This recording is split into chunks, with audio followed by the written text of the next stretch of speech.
Okay, so Kuwait has signed and ratified 7 out of 8 essential international conventions by the International Labour Organization when it comes to migrant workers' rights, except for the Convention of Equalizing Wages 1951. The Kuwait government adopted the Global Compact for safe, orderly and organized migration process. Even when such adoption is not legally binding to the to Kuwait, yet we find that there is a moral obligation for Kuwait to be committed to it, in which shall affect our national laws and regulations. There will be some kind of, let's say, comprehensive to responsibility sharing, non-discrimination and human rights.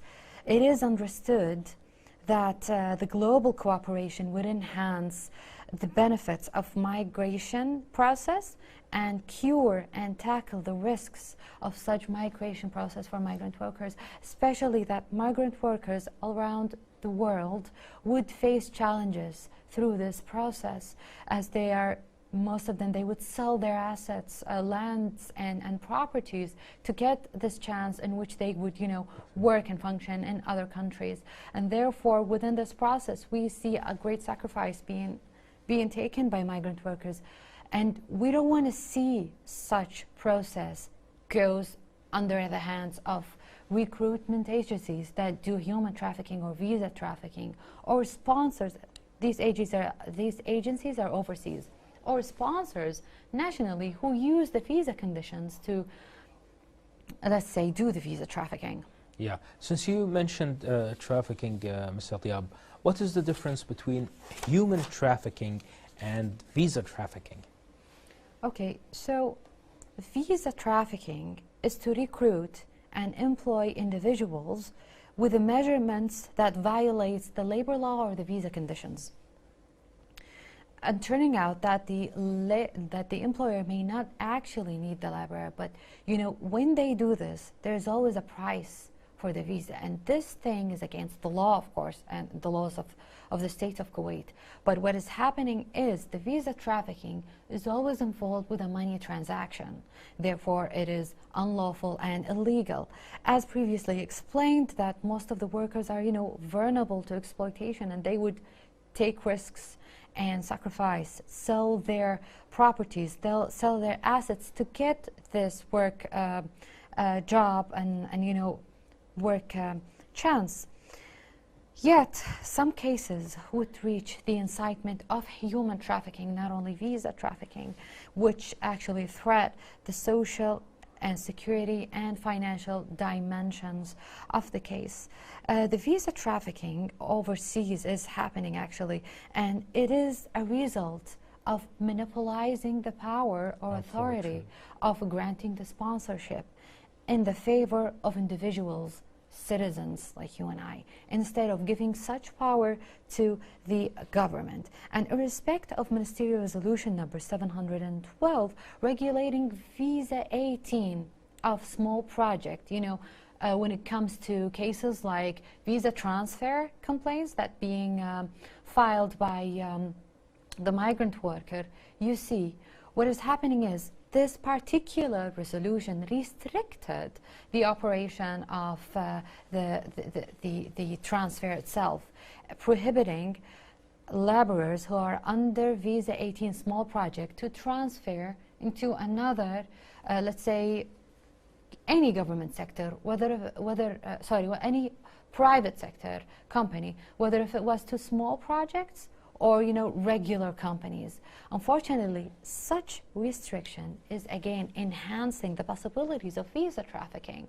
When you see people, or let's say some sponsors, would use such gap, shortfall in the law to use this opportunity and sell the visa for persons who wants to transfer.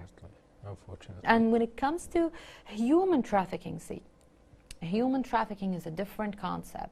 Human trafficking is to recruit forced labor, forced transit, or let's say transform people from a place to another, use, exploit individuals for lots of favors against their will.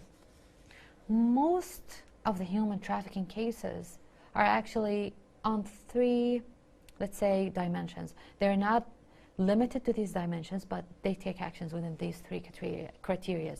If it was ever related to sexual exploitations, like, you know, prostitution, which is against the laws in the country, or sex work.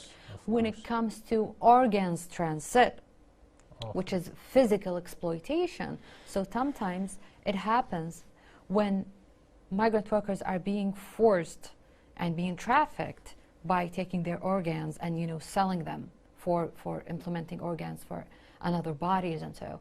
And finally, when it comes to financial exploitations, such as forced labor and slavery. So when it comes to Law 91 for the year 2013, this law prohibited human trafficking and gave an imprisonment up to 15 years whoever does this, human trafficking. Then raised this imprisonment up to a lifetime period if there is a condition that I would like to share. So, back to the basic penalty. The basic penalty is 15 years, but this penalty would be up to a life sentence. It can be. Come again? It can be. It can be extended to life sentence. It's conditioned, basically conditioned. If ever one of these conditions have ever taken place, it shall be up to a lifetime imprisonment if such act was committed through an organized criminal group. So let's say A or X organized a group to undertake such criminal acts, in which the convict is forming this group, taking one of its acts or giving it orders to do human trafficking. And therefore, this will be penalized to a lifetime. Definitely. Secondly, if such act was international, not only in the local, let's say, jurisdiction. Third, if such act was committed by a husband or a family member to the victim.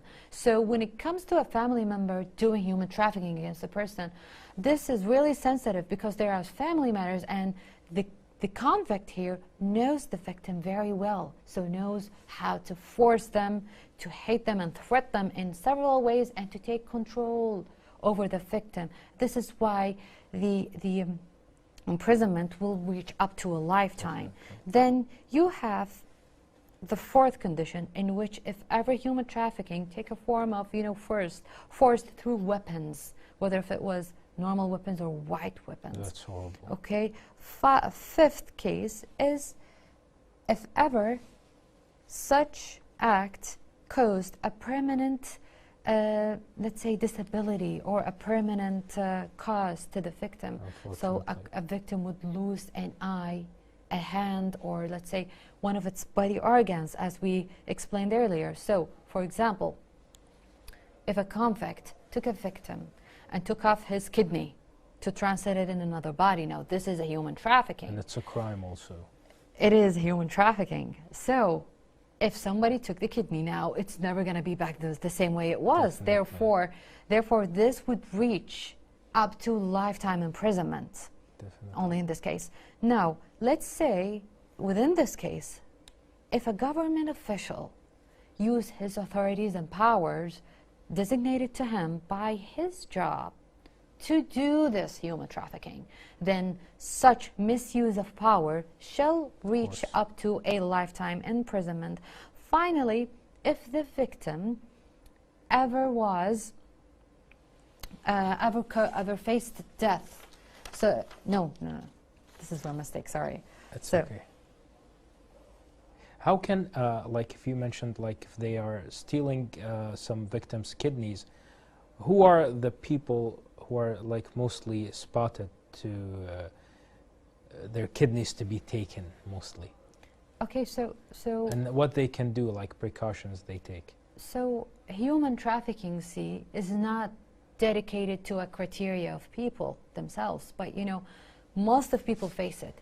Within the segment, we are trying to tackle most of the issues that maybe migrant workers would face because they are in a vulnerable matter in which they are transferred from a country of origin, country of transit, and country of destination, in which they might be facing visa trafficking. selling those job opportunities, and of course, finally, human trafficking. Therefore, I would say that most people would face human trafficking, but we are concentrating now on the migrant workers if, God forbid, ever faced human trafficking. So the last option, or let's say the last condition I wanted to share, was about if ever the victim faced permanent disability. Like, for example, if his arm was chopped and he would never, use his arm the way and never have it the way it was usually and previously had. And finally, the penalty would reach up to penalty of death if such incident caused the life of the victim. Of course.